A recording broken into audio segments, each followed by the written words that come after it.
झारखंड के कई शहरों से परेशान करने वाली खबरें और तस्वीरें आ रही हैं। महाशिवरात्रि को लेकर कुछ शहरों में तनाव का माहौल है। कहीं दो समुदायों में झड़प हो रही है तो कहीं प्रशासन के फैसले से तनाव पैदा हो रहा है। सबसे पहले आपको दिखाता हूं देवघर की खबर। महाशिवरात्रि के मौके पर देवघर जिला प्रशासन ने शहर में धारा 144 लगाने का ऐलान किया है। इतना ही नहीं, महाशिवरात्रि पर निकाले जाने वाली शिव बारात का रूट भी प्रशासन ने ऐसा तय किया है जिसे लेकर हिंदू समुदाय में नाराजगी है। देवघर बाबा बैद्यनाथ की धरती है। 12 ज्योतिर्लिंगों में से एक बाबा बैद्यनाथ के धाम में महाशिवरात्रि के दिन लाखों श्रद्धालु आते हैं।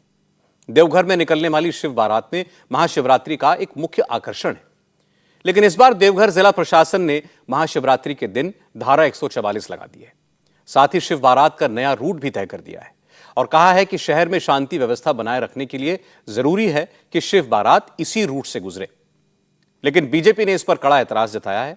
गोड्डा से बीजेपी के एमपी निशिकांत दुबे ने कहा कि बाबा बैद्यनाथ की नगरी में शिव की बारात निकालने पर पाबंदियां लगाई जा रही हैं, ऐसा पहले कभी नहीं हुआ। उन्होंने जिला प्रशासन के ऑर्डर को झारखंड हाईकोर्ट में चुनौती दी, जिस पर कल तक फैसला आने की उम्मीद है, क्योंकि शिव बारात परसों निकलनी है। शिव बारात आराम से निकल जाए, जो यहाँ के वर्षों की परंपरा है वो कायम रहे, यही मैंने बाबा बैद्यनाथ से मांगा। और आपको पता है कि जब कोरोना काल में यह मंदिर बंद हो गया था तो मैं माननीय सर्वोच्च न्यायालय गया था और उच्चतम न्यायालय का ये फैसला आया कि देवघर का मंदिर कांवड़ यात्रा ये नहीं रुकनी चाहिए और ये पूजा स्टार्ट हुआ था। 3 जज बेंच का फैसला है। तो जब मैं सर्वोच्च न्यायालय जा सकता हूँ, सर्वोच्चतम न्यायालय जो है इसका फैसला कर सकते हैं। ये बाबा की नगरी है, यहाँ किसी का अहंकार नहीं चलता है। ये पंचसूल सीधा आपको पीछे दिखाई दे रहा है और मैं ये मानता हूँ कि ये पतन का जो है रास्ता हेमंत सोरेन का, और जो भी उसके अधिकारी उसको साथ दे रहे हैं, उन सबों को बर्बाद होने का रास्ता यही शिव बारात है। अब कई लोगों के मन में यह सवाल उठ सकता है कि शिव बारात के लिए प्रशासन ने जो रूट तय किया है उसे फॉलो करने में क्या दिक्कत है। इसका जवाब दिया शिवरात्रि महोत्सव समिति के अध्यक्ष अभिषेक आनंद झा ने। उन्होंने कहा कि उनकी कमेटी की तरफ से जिला प्रशासन के पास जो रूट सबमिट करवाया गया था वो बेहतर था, भीड़ को आसानी से मैनेज किया जा सकता था। लेकिन प्रशासन की तरफ से जो रूट तय किया गया है वो बहुत नैरो है, संकरा है। लाखों लोग शिव बारात देखने के लिए आते हैं, ऐसे में अनहोनी होने की आशंका है। निशिकांत दुबे ने भी कहा कि जो रूट शिवरात्रि महोत्सव समिति की तरफ से दिया गया उस रूट पर फ्लाईओवर भी बना हुआ है, सड़क चौड़ी है। ऐसे में जब लोगों को दिक्कत नहीं है, कलाकारों को कोई दिक्कत नहीं है, तो जिला प्रशासन राह में रोड़े क्यों डाल रहा है। लेकिन देवघर के डीएम कहते हैं कि शिव बारात हर साल की तरह ही निकलेगी। रूट सिर्फ इसलिए तय किया गया है कि कहीं अचानक रूट चेंज ना कर दिया जाए, क्योंकि ऐसा होता है तो फिर लॉ एंड ऑर्डर की सिचुएशन पैदा हो सकती है। डीएम का कहना है कि श्रद्धालुओं के आने पर किसी किस्म की रोक नहीं है। जो कुछ प्रतिबंध जो लगाया गया है वो प्रतिबंध कोई नई चीज नहीं है। ये शिव बारात जैसे पहले निकलती थी उसी तरह निकलेगी, उसमें किसी तरह का भी कोई बदलाव नहीं है। मात्र इस बार हम लोगों को कुछ सूचना मिल रही थी कि हो सकता है अचानक शिव बारात के रूट बदले नहीं, तो उसी को देखते हुए कुछ हम लोगों ने रिस्ट्रिक्शन किया है ताकि विधि व्यवस्था और सुरक्षा के दृष्टिकोण से। लेकिन और कोई भी प्रतिबंध नहीं है। आम जनता, आम श्रद्धालु सभी लोग आके शिव बारात जो है वो देख सकते हैं। सीआरपीसी 144 वो लोगों में एक गलत सोचते हैं कि ये कर्फ्यू है, उस तरह की नहीं है।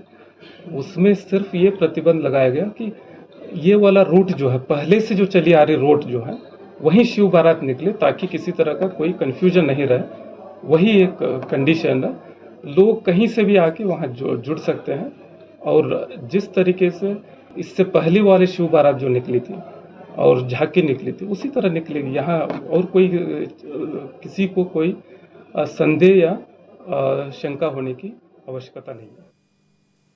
पलामू में भी महाशिवरात्रि के कार्यक्रम को लेकर कम्युनल टेंशन है। पलामू में शिवरात्रि के मौके पर बनाए जा रहे एक तोरण द्वार को लेकर तनाव हो गया। हिंदू और मुस्लिम समुदाय आमने सामने आ गए, पथराव हुआ, आगजनी हुई और अब पुलिस फ्लैग मार्च कर रही है। हालात काबू में तो हैं, लेकिन तनाव बना हुआ है। पुलिस ने इस मामले में 2 एफआईआर की हैं, 11 लोगों को अरेस्ट किया है, जबकि 100 से ज्यादा लोग नामजद हैं। इंटरनेट भी यहां 2 दिन के लिए बंद रहेगा।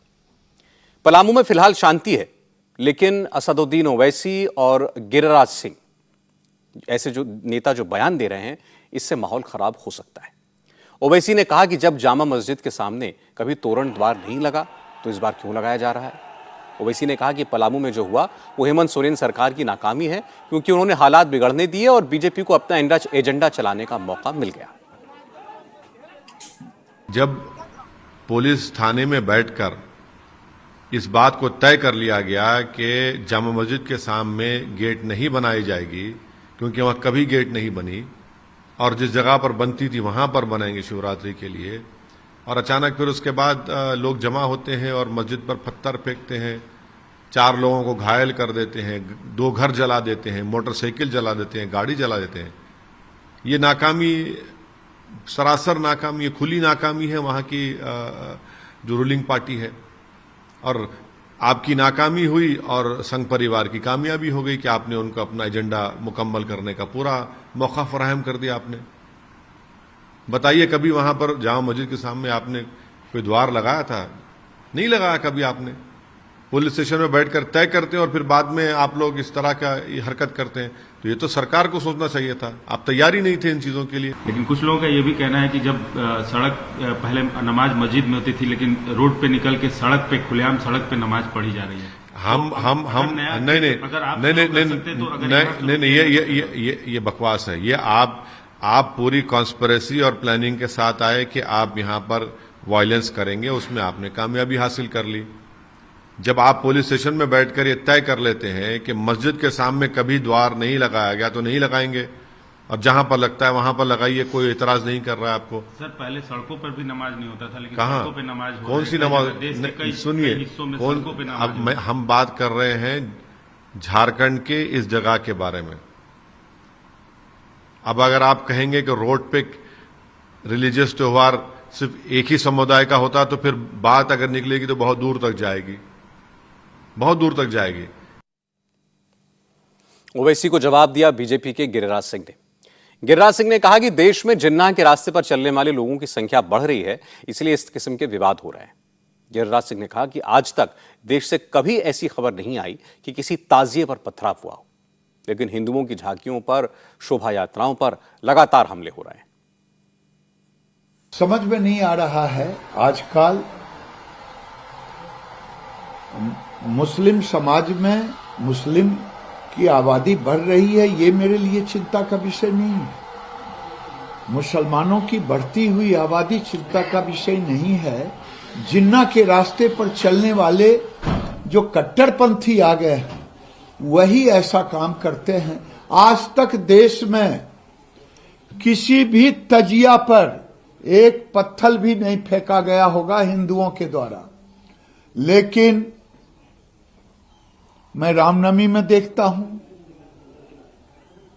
अन्य आज तोरण द्वार में, अगर तोरण द्वार भारत में नहीं शिव महोत्सव का बनेगा तो क्या पाकिस्तान और बांग्लादेश में बनेगा? मैं पूछना चाहता हूं देश के उन कट्टरपंथी मुसलमानों से कि मेरे पूर्वजों की गलती यही थी ना कि धर्म के आधार पर हुआ, तो पूरा पॉपुलेशन अगर चला गया होता पाकिस्तान, उधर से चले आए होते इधर, तो आज ये दुर्दशा नहीं होता। लेकिन मेरे पूर्वजों से बहुत बड़ी भूल हुई, और इसका भूल का खामियाजा क्या अब के नौजवान, अब का बेटी और बेटा भोगेगा? ये कभी नहीं होगा। महाशिवरात्रि के मौके पर शिवजी की बारात कोई पहली बार नहीं निकली है। पूरे देश में हजारों साल से शिवरात्रि पर धार्मिक कार्यक्रम होते हैं, लेकिन कोई विवाद नहीं हुआ, आम लोग झगड़ों में नहीं पड़ते। लेकिन जब लोकल लेवल पर नेता बयानबाजी करते हैं, लोगों को उकसाते हैं, तो टेंशन पैदा होती है। बेहतर होता हेमंत सोरेन की सरकार हंगामा करने वालों को पकड़ती, शिव बारात का रूट बदलने के बजाय, दफा 144 लागू करने के बजाय कानून व्यवस्था बनाए रखने के लिए कदम उठाती, तो ना ओवैसी को बोलने का मौका मिलता, न गिरिराज सिंह को। झारखंड में तो महाशिवरात्रि के मौके पर तनाव है, लेकिन महाकाल की नगरी उज्जैन में शिवरात्रि के मौके पर वर्ल्ड रिकॉर्ड बनाने की तैयारी हो रही है। इंडिया टीवी हर वक्त हर जगह डाउनलोड करने के लिए सर्च करें India TV news Google play store या ऐप स्टोर पर।